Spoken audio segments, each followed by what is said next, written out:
Assalaamu calaykum waraxmatullaahi wabarakaatuh. Cashirkan waxaan ku baranaynaa waxa loo yaqaano neoplasia ama dadka u yaqaanaan cancer. Marka cashirkan waa cashir gaaban oo marka aan uga hadli doono waxyaalaha keena cancerka. Kelmadda neoplasia waxay u taagan tahay tumor, kaasoo marka oo medical definitionkiisa uu yahay benign tumors, macnaha waxyaalaha oo aan kansarka keenaynin laakiin oo u eg wax soo buurtay oo jirka ku yaala, iyo waxa kansarka keena marka oo malignant uu yahay oo qofka oo kansarkaas uu dili karo ayaa waxaa loo yaqaanaa cancer. laakiin tumor caadi ah waxaa loo yaqaanaa benign ama carcinoma ama adenocarcinoma ama sarcoma ayaa loo yaqaanaa markuu isbedelo. laakiin kelmadda neoplasia labada ay iskugu jirta. xasuusno haddaa aragtid neoplasia ha u qaadanin in uu la mid yahay cancer. neoplasia benign iyo malignant labadaba waa ku jiraa. soo marka sababta oo cashirkan u baranayna waxay tahay waxaan rabnaa inaan sameyno cashir oo kansarka oo sanbabada ah.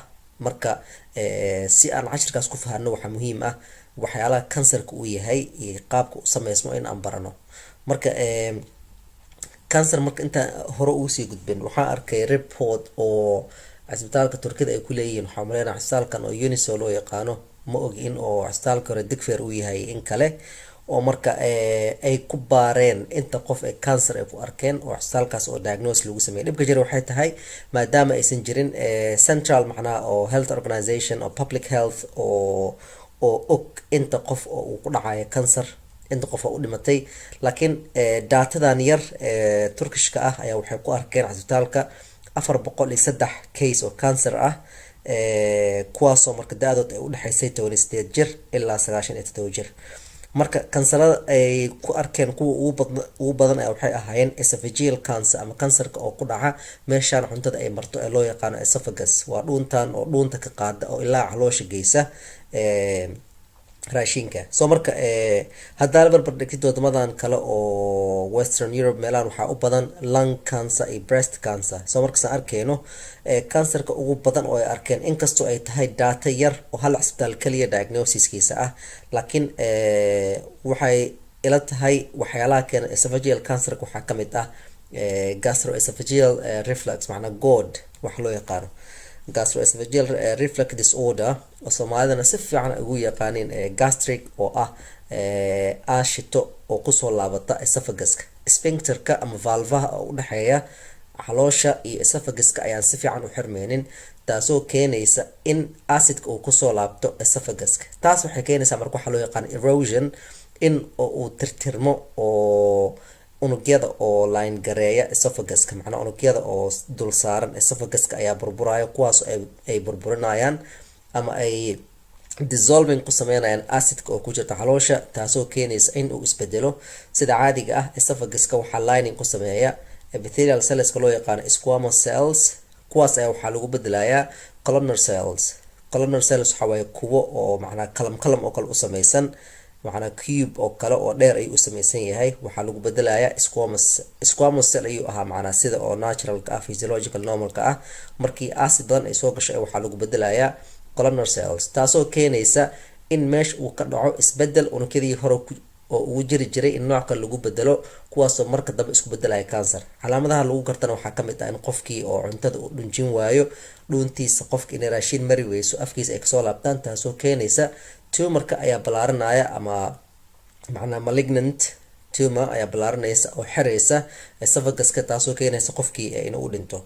marka xiriirka ka dhexeeya marka GORD ama waxaan gastricda loo yaqaano iyo cancerka wuxuu u fiicnaa baaritaan weyn in lagu sameeyo, si oo muxuu ahaa bacterian oo Helicobacter pylori loo yaqaano ayaa aad u keena waxyaalahan oo dyspepsiga ah oo gastriga dadka ay yaqaanaan. marka Helicobacter pylori eradication haddii qofka lagu sameeyo waxay u badan tahay in oo badanaa uu ka istaago qofka gastricada ah. waxaa dadka la siiyaa daawooyin iskugu jira clarithromycin ama amoxicillin ama metronidazole oo isku jira, iyo daawooyinkan oo acidka hoos u dhiga sida omeprazolka ama lansoprazolka ama ranitidine, kuwaasoo marka hal isbuuc ama 14 maalin qofka uu qaato oo lagu burburinayo Helicobacter pylori infection.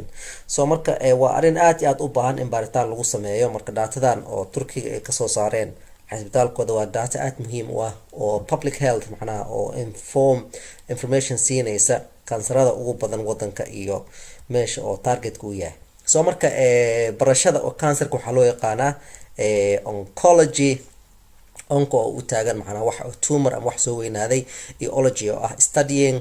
Oncogenesis waxaa waaye processka oo kansarka uu ku sameyso, macnaha kansarka meeshuu kasoo bilowdo ilaa meeshuu ku dhamaado, kaasoo marka iskugu jira wax biological ah, chemical, physical agent, waxaasoo dhan oo keena kansarka. So marka barashada cilmiga oo marka oo kansarka waxaa loo yaqaanaa oncology.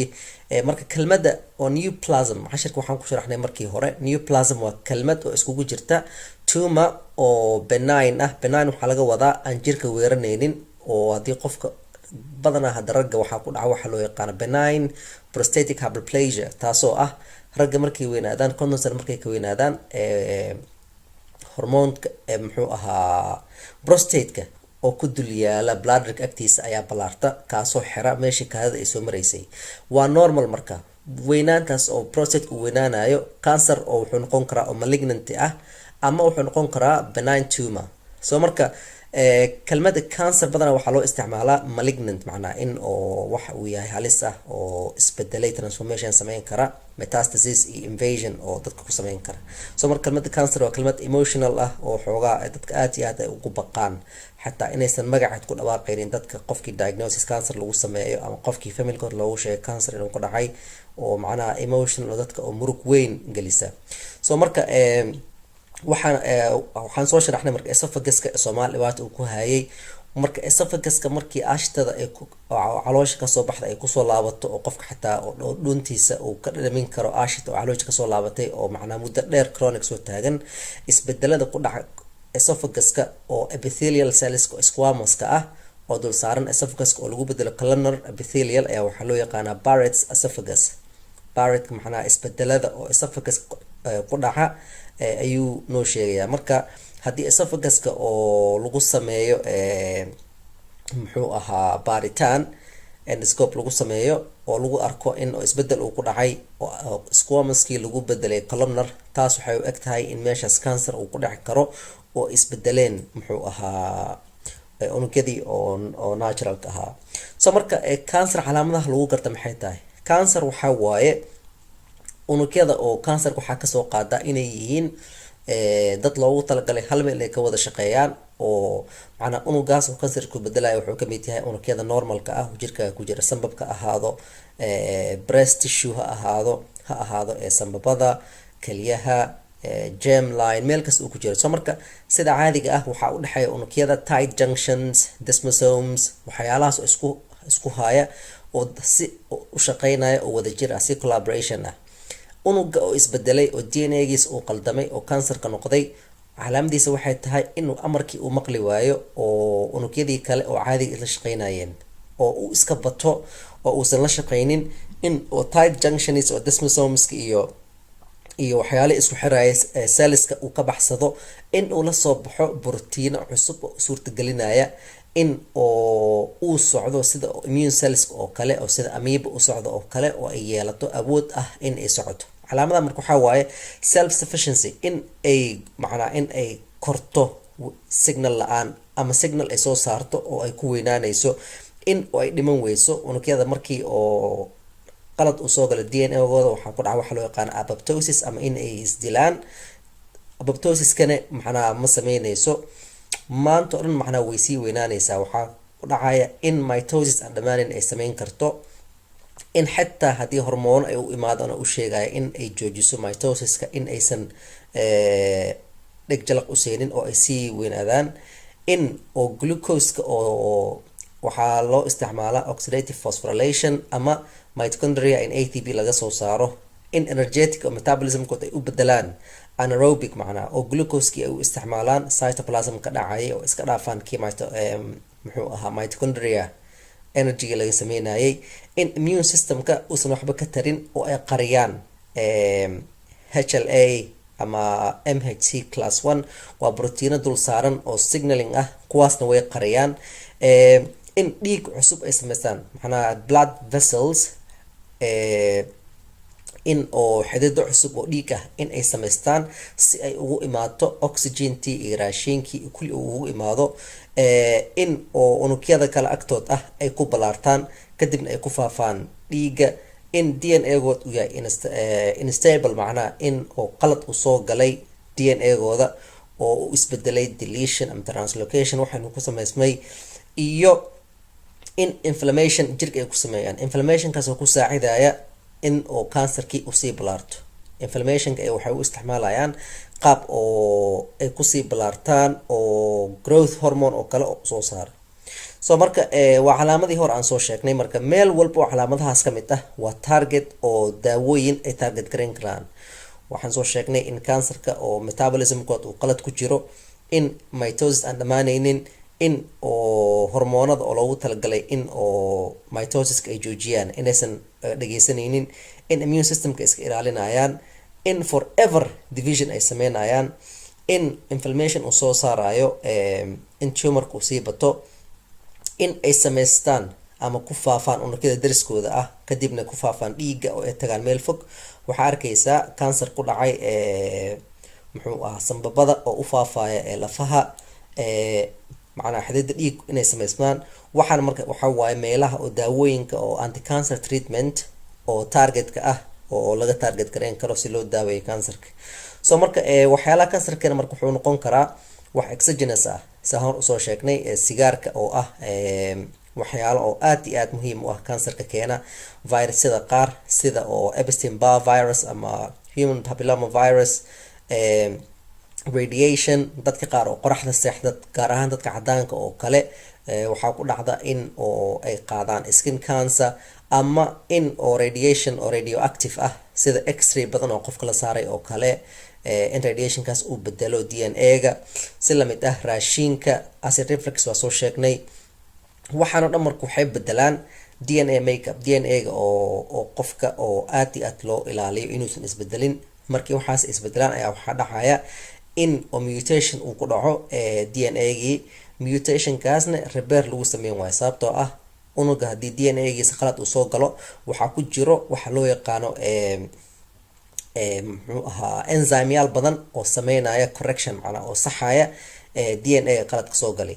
So marka haddii aan la saxin waxaa badanaya qaladaadkii iyo mutationkii, taasoo keenaysa in sifaadkii hadda aan soo sheegnay ay lasoo baxaan oo ah in aysan waxyaalahaas dhan, macnaha oo cell signalingkii iyo mitotigaas waxaas ay sameeyaan. taas waxay keenaysa marka DNA-gii ayaa isbedelay.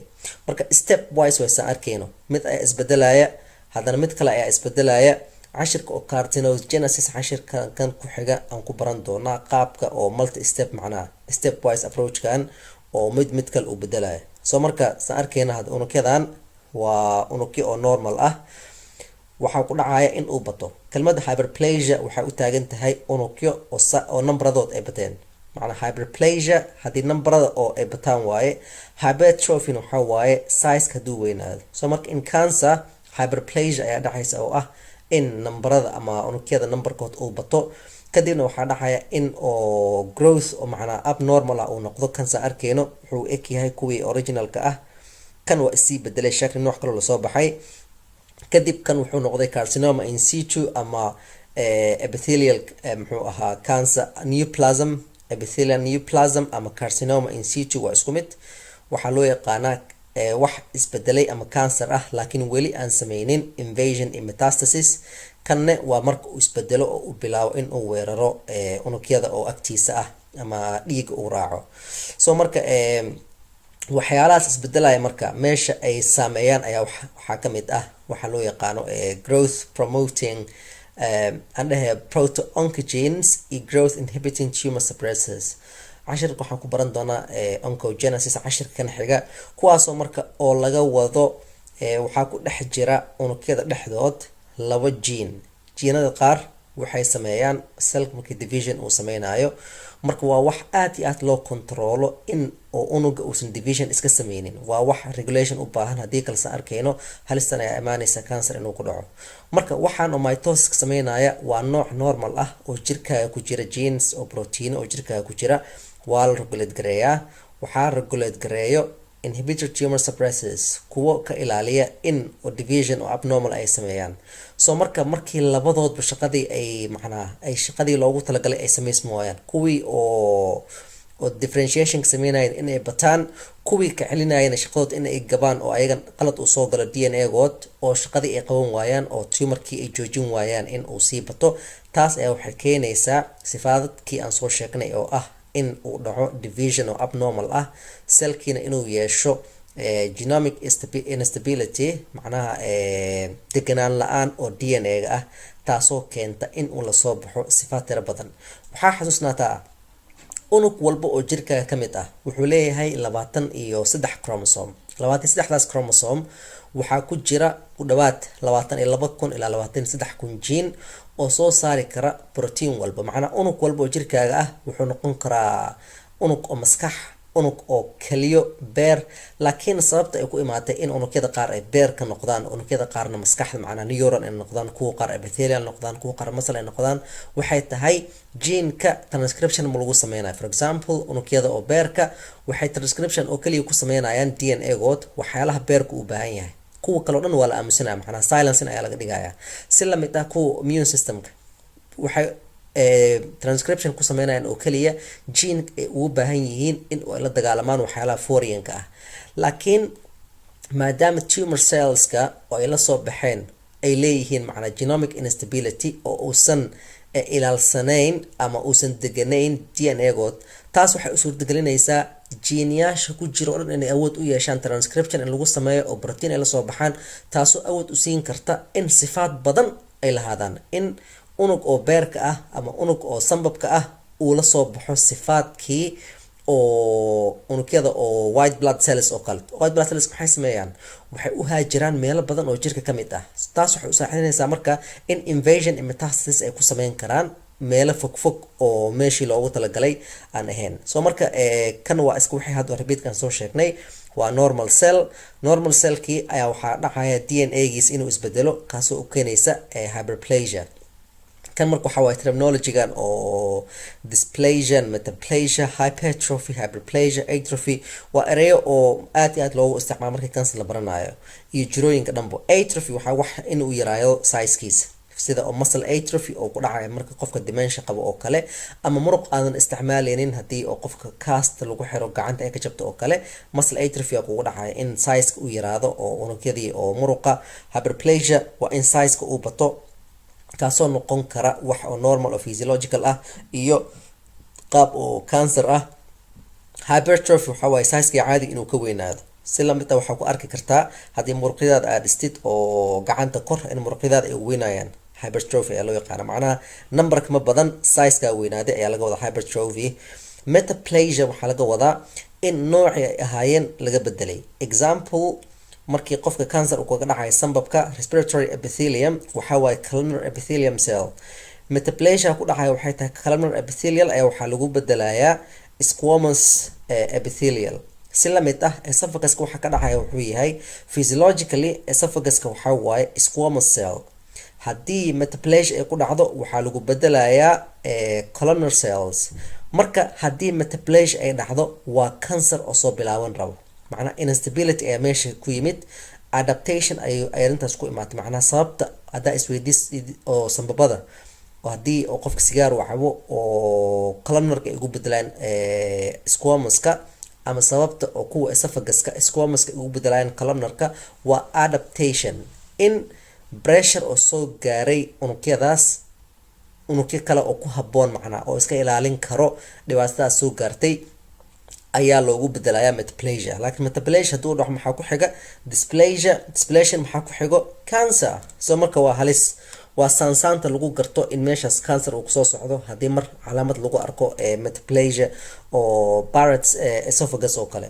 so marka imagekan waa image oo aad iyo aad macnaha revision u ah oo noo tilmaamaya waxyaala ay sameynayaan oo dhan. Haddii si fudud aan u dulmarno, waa korid oo macnaha adaptation aan ahayn. waxaa aad iyo aad macnaha oo u badinaya waxa loo yaqaano oncogenes. Telomerase waxa waaye muxuu ahaa chromosomyaalka ama geneska in oo uu bato waxyaalaha oo macnaha telomerase repeat waxa waaye nucleotides oo dul saaran geneska ama chromosomes, kuwaasoo marka oo soo yaraado qof mar walba uu weynaado. laakiin in cancer telomerase macnaha waa sii badanayaan, wax oo wuxuu noqonayaa oo aan dhimanaynin oo forever macnaha oo division sameyn kara. Normal adaptation had usoo sheegnay oo muruqa oo kale hypertrophy waaye, laakiin wax samarka cancerka waxaa dhacaya hyperplasia waxa loo yaqaano. wuxuu iskugu jiraa marka hore usoo sheegnay benign tumor iyo invasive tumor. Benign tumors waxa waaye dhibaatooyin ay keeni karaan in ay weynaadaan oo compression ay ku sameeyaan vital organs sida oo maskaxda oo kale. For example benign oo hadii ku dhacdo tumor oo pituitary agtiisa dhibaato ay ku imaanaysa, ama hypersecretion inay sameeyaan haddii thyroid oo kale cancer uu ku dhaco oo thyroid tira badan ay soo saaraan, ama cancer oo kugu dhaco adrenal gland oo ay soo saarto cortisol tira badan, kaasna dhibaato kugu noqonaya. ama in ay xirto meeshii waxa uu maraya. For example cancer tuu kugu dhaco benign ah oo xiraya muxuu ahaa bronchiga ama esophaguska ama muxuu ahaa bowelka, waxaasoo dhibaato ay keenayaan. inkastoo benign uu yahay, laakiin dhibaatada ay keenaysa waxay tahay in vital organiska ay xiraan ama joojiyaan. marka sifaadka ay leeyihiin cancer waxaa kamid ah in tight junctions aysan lahayn, in oo ay forever oo kori karaan. calaamadaha kelmadaha loo yaqaano waxaa kamid ah suffixka oo oma uu dameeyo sida adenoma ama carcinoma. laakiin ha u maleynin wax walba oo oma uu ku dhamaanaya inuu cancer yahay. atheroma oo kale waa muxuu ahaa waxyaalo oo muxuu ahaa xinjir ama muxuu ahaa plug oo ku sameysmay xididada. granuloma oo ah lesion oo lagu arko tuberculosis. cancer ma aha. marka waxaan ka wadaa haddaa oma aragtid badankiisa cancer ayaa laga wadaa, laakiin waxaa jira waxyaalaha qaar oo oma loogu daro oo aan cancer ahayn.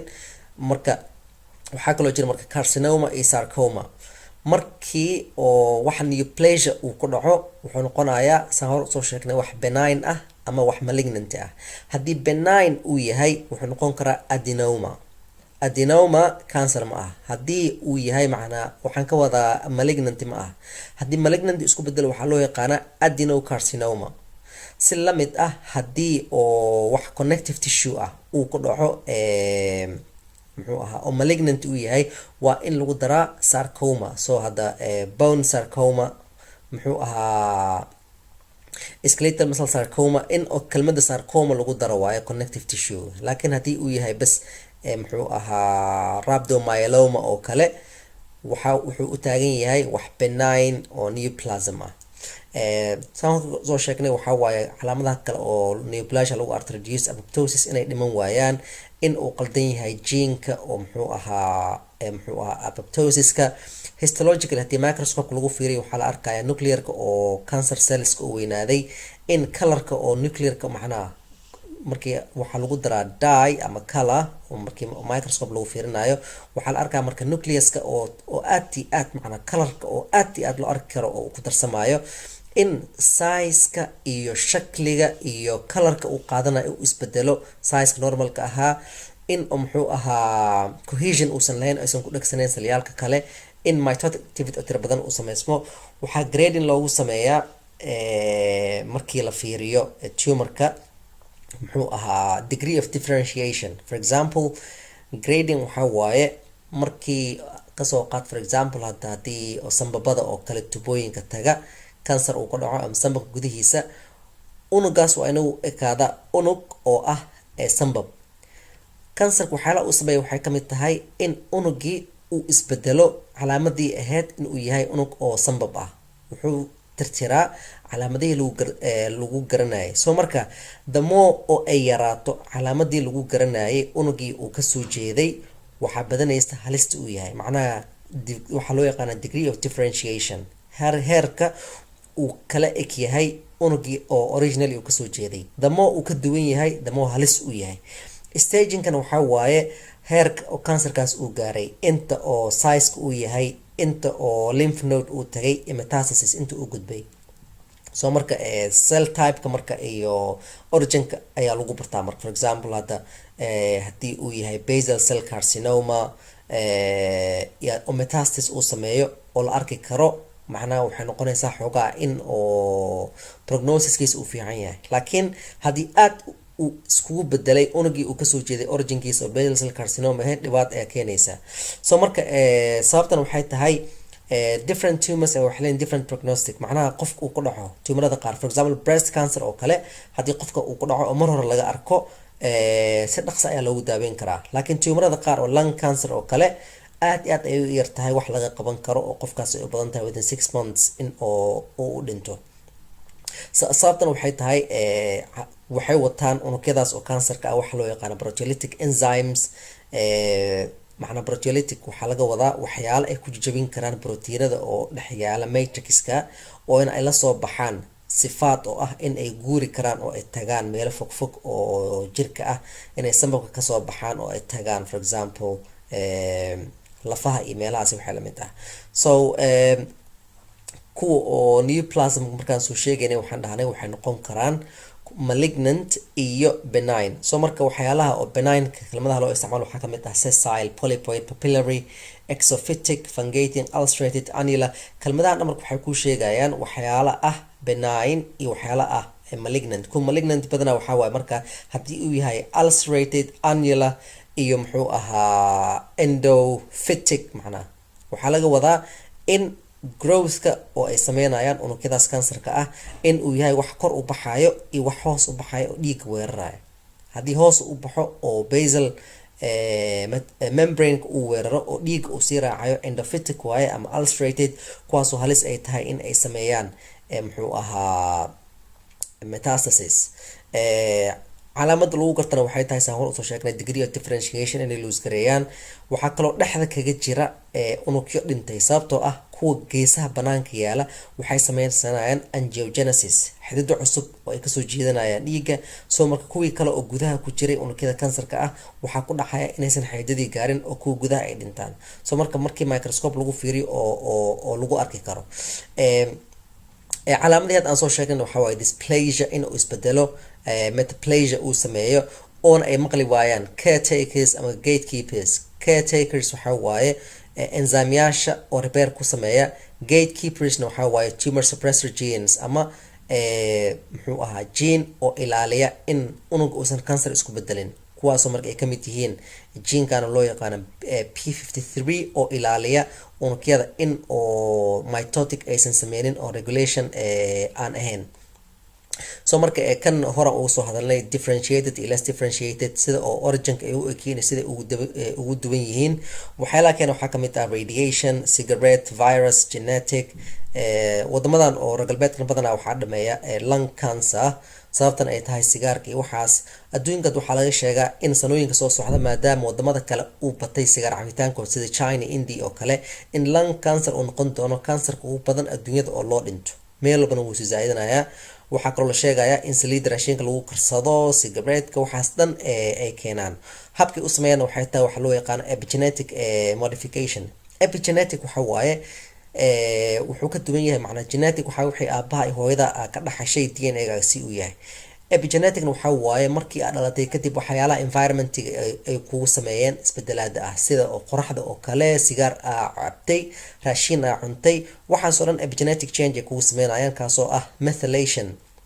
oo ah DNA-ga in ay aamusiyaan oo for example tumor suppressor genes oo ilaalinaya cancerka haddii methylation lagu sameeyo oo la aamusiyo maxaa badanaya in proto-oncogenes ama geneyaasha oo qaabilsan mitotic in ay bataan oo selki oo division uu sameeyo marka solid tumor neoplasia oo isku bedelay malignant waxay isku bedelaan solid tumors iyo leukemia oo dhiiga ah solid waxaa laga wadaa macnaa wax buro oo kale oo soo weynaanaya iyo waxaan buro ahayn oo white blood cells oo badanaya oo kale waxaa kaloo saacidaya waxyaalahan oo neoplastic cellska ah connective tissue iyo xidido cusub dhiig oo ay sameysmaan soo marka waxaa ka dhexeeya xiriir connective tissue oo unugyada ay dhex joogaan iyo unugyada oo cancerka ah ayagoo marka isweydaarsanaya cooperation ay sameynayaan cytokines ay soo saarayaan oo ay leeyihiin adiga dhiig cusub xidid cusub oo dhiig sameey adiga connective tissue meesha dhig oo fibroblast ah labadoodba is caawinayaan. marka stromaha waxaa loo yaqaana connective tissue. marka waxa waaye fibroplastic oo connective tissue-ga ayaa waxay ku saacidayaan in sameeyaan connective tissue iyo xuduud cusub dhiig ah oo muxuu ahaa oo ku saacidaya. marka waxyaalaha cancer dadka oo dilaya oo muxuu ahaa cancer qof markuu ku dhaco waxaa kamid ah anxiety iyo murug aad u weyn, xanuun aan loo dulqaadan karin, oo dhiig in qofkii oo uu luus gareeyo oo cancerkii macnaha dhiig ay kusoo biiraan, oo muxuu ahaa xididadii dhiig macnaha ay blood loss sameeyaan, oo ulcer meeshii uu ka dhaco, in oo pressure ay ku sameeyaan vital organs, xididada qaar inay xiraan, in metastasis ay sameeyaan oo meelo fogfog ay degaan oo dhibaato ay ku sameeyaan, in bowlka ay xiraan, in samabadii ay xiraan, in oo qofkii oo weight loss uu ku dhaco oo caatoobo oo protein kistan ay isticmaalaan unugyada oo cancerka ah, in hormone oo zaid ah production ay sameeyaan oo aan loogu talagelin, oo muxuu ahaa steroid ama thyroid ama wax lamid ah ay soo saaraan. marka saarkeeda marka waxyaalahaas dhan waxa waye sifaat ay ku dilaan. si lamid ah marka canceryaasha oo malignantiga ah 25% tumorka ayaa wuxuu noqdaa waxyaalo oo malignant ah. marka waxaa kaloo loo yaqaana metastasis iyo metastasis. metastasis waxaa waaye haajiraada oo unugyada ay u haajiraan meelo fogfog. metastasis waxaa waaye meelaha ay qabsadaan oo cusub, haddii for example oo ay kasoo baxaan sambabka oo ay tagaan muxuu ahaa beerka ama lafaha, metastasis ayaa loo yaqaana. macnaha unugyo meel fogfog tagay oo meel gumeysi ku qabsaday oo kale waaye, ama carcinomatosis loo yaqaano. sida kale lagu yaqaano waxay tahay marka irregular shape, diffuse margin, endophytic growth, in shape-ka oo unugyada cancerka uu yahay shape oo aan meel loo qeexi karin, aan macnaha marka loo barbar dhigo unugyadii originka ahaa. marka I hope slide-kan in revision ahaan oo fiican qofka u yahay. slide-kan macnaha muxuu ahaa wuxuu aad ugu fiican yahay qofkii hore cancer waxaad soo bartay, oo for example haddaa iloodid oo kale in aad istaagtid oo aad ku xasuusatid waxyaalaha oo sifaadka ay leeyihiin unugyada oo cancerka. marka waa waxaa leeyahay hadda aan soo sheegnay oo repeat ah. kuwan waxaa waaye benign growth, macnaha tumor ama buro oo ay bateen unugyada oo ay sameysmayaan, macnaha waxay sameynaysaa hyperplasia laakiin aan isku bedelin malignant oo aan meel weeraraynin, ayagaa batay bas. dhibaato ay keeni karaan waxaa kamid ah saan hore usoo sheegnay pressure inay saaraan. malignant waxaa waa in shapekood uu isbedelo oo inay iska bedelaan macnaha unugyadii originka ay kasoo jeedeen, kuwaasoo keenaya badnaan, invasion inay weeraraan unugyadii dariskood ahaa, kadibna dhiiga ay sii raacaan oo metastasis ay sameeyaan. waxaa horena waa kasoo hadalnay tumor grading. tumor grading waxaa waaye unuga oo cancerka isku bedelay heerka uu kala eg yahay unugii uu asalka kasoo jeeday oo aabihiis ama hooyadiisa ahaa. haddii aad ugu eg yahay muxuu ahaa origin macna oo unugii oo sambab oo kale hadii uu kasoo jeeday oo unugii sambabka uu eg yahay, prognosiskiisa waa fiican yahay. laakiin haddii uu shakligiis aad isku bedelo oo genial oo nooc kale iyo wax kale shapekiisa isbedelo, macnaha prognosiskiisa aad iyo aad ayuu macnaha u yaryahay. sifaadka oo lagu gartan waxaa kamid ah marka in oo nuclear sizekiisa uu weynaado, in oo color pigment badan uu qaato, pleomorphism sizekiisa, shapekiisa in oo waxyaalo kale isku bedelo. marka grade waxaa la mid ah marka carcinoma tumor, neuroendocrine carcinoma grade 1. differentiation ayaa muhiim ah. marka well differentiated hadii poor differentiated uu yahay waxaa aad halis u ah grade-ka ama macnaha qofkaas habka oo u dili karto. macnaha adi waxaa ka qaadataa the take away home waxaa waaye take home message-ka in haddii unuga oo cancerka ah uu eg yahay unugii asalka uu ahaa sambab ama keli ama beer, haddii aad ugu eg yahay originka, prognosiskiisa waa fiican yahay oo la daaweyn karo. haddii uu ka bedelan yahay oo qaab shakligiisa uu isbedelo xataa ay noqoto inaan la garan karin meel uu kasoo jeeday, in uu si dhaqso ah dadku dilaayo oona aad invasive uu yahay oo metastasis sameynayo. stagingkiisana saan waa marka waxaa waaye waxaa loo yaqaana marka TNM staging oo lagu qiyaaso heerka cancerkaas halistiisa ay tahay, ama stagingkiisa oo lagu qiyaaso sida loo daaweyn karo, ama in qofkaas oo xaaladiis waxba aan laga qaban karin oo within a month ama 6 months qofkii uu ku dhiman karo. marka waxaa waaye tumor size, the more oo tumorka uu weyn yahay the more halis uu yahay, the more oo muxuu ahaa lymph node uu tago. haddii hal lymph node uu tago waa ka rajo fiican yahay haddii 3 ama 4.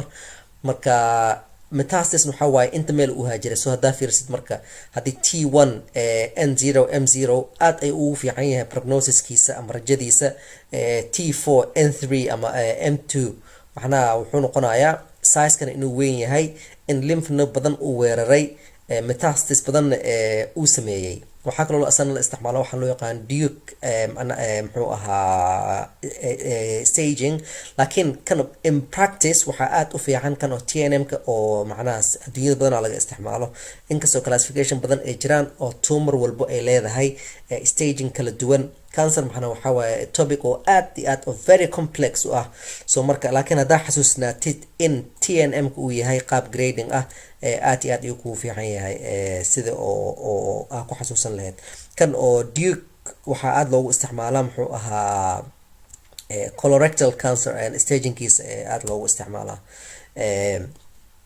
soo marka waxyaalaha kale oo aad loogu fiiray waxay tahay muxuu ahaa calaamadaha macnaa oo halista ah in tumorkaas uu noqon karo tumor halis ah saan hor usoo sheegnay degree of differentiation heerka oo koritaanka ah invasionka uu sameynayo metastasis qaab ku samaysanaysa taasna waxay tahay in oo macnaha waxyaalihii cellka isku xiraya oo junctionska ah ama desmosomeska ay kasoo baxdo in unugyadii walaalaheed ama meeshii ay ka tirsaneed in oo ay soo dilaacdo in xididdo dhiig ay samaysato in xididadii dhiigga ay kusoo darsanto sida oo neutrophil oo dhiigga macnaha ka dhex baxaysa oo kale laba endothelial ay ka dhex baxdaa neutrophil kuwan marka reverse ay sameynayaan oo ay kusoo laabanayaan dhiigga ayagoo rabo in ay tagaan meelo fogfog waxayna iska ilaalinayaan immune cellska ayagoo marka qarinaya HLE-gooda iyo muxuu ahaa qaabkii lagu garan lahaa laakiin xasuusnow markii laga hadlayo cancerka oo metastasis iyo waxaas waxa loo maleynayaa wax easy ah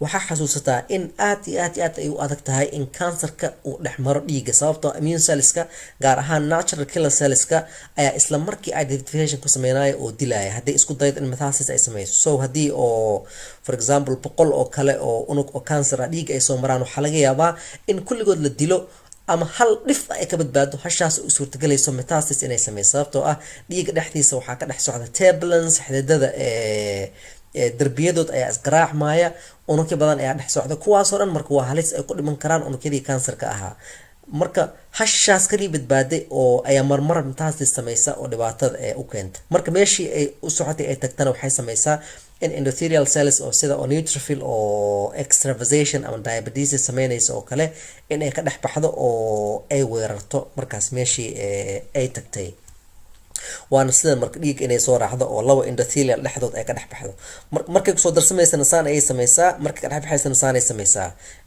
saan hor usoo sheegnay marka kelmadda invasion metastasis waa laba kelmad aad loo isticmaalo invasion waxa waaye markii inta oo kale ay uu yahay tissue kasoo qaad oo cancer isku bedelaan oo inta ay soo weeraraan local tissue-ga oo walaalahood ah oo ayagoo isku dayaya inay tagaan xididada dhiig so marka ay bilaabaan inay dhaqdhaqaaqaan ayaa waxaa loo yaqaanaa invasion laakiin metastasis waxaa waaye marka dhiigga ay kusoo darsamaan ayaa loo yaqaanaa metastasis oo meelo fog ay tagaan so invasion iyo metastasis way kala duwan yihiin invasion waxaa waaye local metastasis waxaa waaye systemic inay dhiigga soo raacaan oo ay tagaan meelo fog kuwan waxaa waaye saan arkeyna breast cancer oo metastasis sameeyso saan arkeyna marka nucleus oo aad u weyn oo calaamadaha lagu garto cancer isla markii waxaa arkeysaa in ay ka duwan yihiin unugyada kale nucleuska sida caadiga ah markii staining lagu sameeyo waa meel yar laakiin cancerka waxaa waaye irregular shape oo nuclearkiisa uu qaadanayo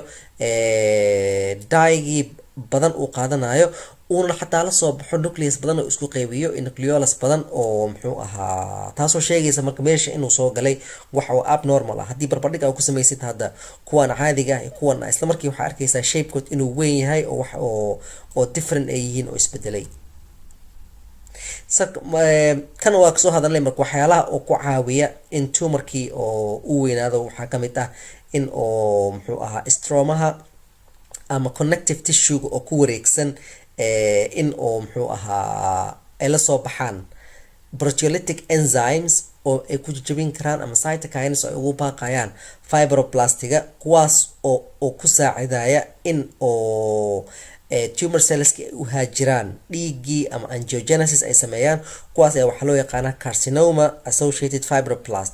waa fibroblast oo ku saacidaysa kansarkii in uu sii faafo oo invasion iyo metastasis uu sameeyo. kana marka waxaa waaye wax kaloo loo yaqaana muxuu ahaa qaabab lagu garto oo loo yaqaano Gleason's pattern oo ah differentiationkii hore aan soo sheegnay in unugan oo kansarka ah uu la mid yahay muxuu ahaa kii oo asalka ah. fiiri hadda kan haddii aad fiirisid, kuwan waxaa waaye kuwa normalka ah oo unuga normalka ahaa, haddii aad la barbar dhigtid wax iskaga mid yihiin ma lahan. kuwan waa halis, marka waxay aad iyo aad ugu duwan yihiin asalkood. kan waa iska repeat oo xaalihii oo xeerka hore aan kasoo hadalnay ayuu ka mid yahay. waxaa kaloo marka saacidaya in xididdo cusub dhiig ay sameysmo waxa loo yaqaan oo angiogenesis. Angiogenesis u saacidaya in oo dhiigiina ay macnaa wasaqdii oo carbon dioxide iyo waxaasna ay ka qaadaan, iyo in oo ay u keenaan oxygentii iyo amino acids iyo oxygentii iyo waxyaalahaas ay u baahan yihiin. waxaa kaloo u imaanaya marka growth factor oo ay soo saaraan waxaas oo dhan oo ku saacidinaya in oo muxuu ahaa tumarkii uu sii weynaado, sababtoo haddii oxygen iyo raashin waxba uusan u imaanaynin, waxaas oo dhan oo nafaqada ay u baahan tahay ma heli karaan. so marka muxuu ahaa angiogenic marka factor waxyaalaha ay soo daayaan protein ay soo daayaan, proteinadaas oo signaling u sameynaya blood xididdo cusub oo dhiig la dhigo. marka heerka uu gaarsiisan yahay inta ay soo saarto oo macnaha oo signaling substance oo angiogenesis ay ku sameysanayso, prognosiskiis ayuu ku xiran yahay macnaha ama aggressiveness. inta tumorkaas uu weynaanayo oo invasion iyo metastasis uu sameynayo, waxaa laga qiyaasi karaa heerka oo hormoonadaas ay soo saarayaan oo ah VEGF ama vascular endothelial growth factor, basic fibroblast growth factor iyo angiopoietins. waxaanoo dhan waxay ku saacidinayaan in oo ay samaysato xididdo cusub oo dhiig ah. waxaa kaloo marka oo mar dhow oo la sheegayay wadamo qaar inay u isticmaalayaan thalidomide, daawadan oo ah teratogenic oo ilmaha caloosha ku jirta oo dhaawacyada u gaarsiisa, oo markii hore loo isticmaali jiray morning sickness waa la joojiyay hadda. marka thalidomide sanooyin badan mamnuuc ay ahayd, hadda waxaa la sheegaa in dad wadamada qaar ay u isticmaalaan in oo kansarka loo isticmaalo si oo loo joojiyo angiogenic, sababtoo ah thalidomide waxay joojisaa xididada sameyskiisa. that's why ilmaha caloosha ku jiro ay u dishaa, maadaama uu xididdo aan la sameyn karin cunugii marka oo disability weyn ugu imaana in gacmihii ama lugihii kulli ay sameysmi waayaan. laakiin in cancer haddii aad ka joojisid unugyada oo kansarka in dhiig uu imaado, oxygen uu keenay nafaqo, taas waxay ku saacidaysaa marka in oo laga hortago xididdo cusub inay sameysmaan oo ay sii noolaadaan si ay u dhintaan. so marka kan waa wax hore aan usoo sheegnay oo blood angiogenesis kan hore aan usoo hadalnay. marka muxuu ahaa cancer cellska ayaa waxay sameysanayaan marka inay soo saaraan proteolytic enzymes oo meelahan ay jajabiyaan, sidoo kale in oo ay u diraan VEGF macnaa waxyaalihi aan soo sheegaynay oo substance oo signaling ah oo xididadii dhiigga u sameysmaya in ay soo balaartaan, iyo fibroblast oo ku saacidaya in oo normal tissue oo lagu bedelo connective tissue oo u saacidaya in tumor cells ay helaan xididdo cusub dhiigga si uu imaado nafaqada. si la mid ah maadaama oo xididada dhiigga aan soo sheegnay, lymphatic system oo u baahan yihiin. lymphatic system kaas oo marka oo muxuu ahaa oo ku saacidaya in oo tumorkii ay sii balaartaan ama sii weynaadaan ama ay sii faafaan. haddaa aragtid markii laga hadlayo kansarka, badanaa waxaa la sheegaa hadda kelmadda TNM xataa haddaa fiirsid markii tumorka oo staging lagu sameynayo, waxaa loo yaqaanaa inta lymph node ee tagtay. lymph node cusub ama aan dhehe macnaa lymphatic vesselska cusub oo ay samaystaan unugyada kansarka wuxuu ka saacidayaa in ay sii raacaan oo ay ku tagaan lymph node, macnaa waxay ku saacidayaan inay sii faafaan ayagoo macnaa aan raacin xididda dhiigga ah. waxay raaci karaan lymphatic vessels. lymphatic vesselskaas oo ku saacidaya badnaanta iyo invasionka ay ku sameeyaan lymph node, kuwaasna marka waxaa ka saacidaya macnaha growth factorskan oo VEGF oo ku saacidaya in lymphatic vessels oo cusub ay sameystaan oo ay ku weeraraan lymph nodes.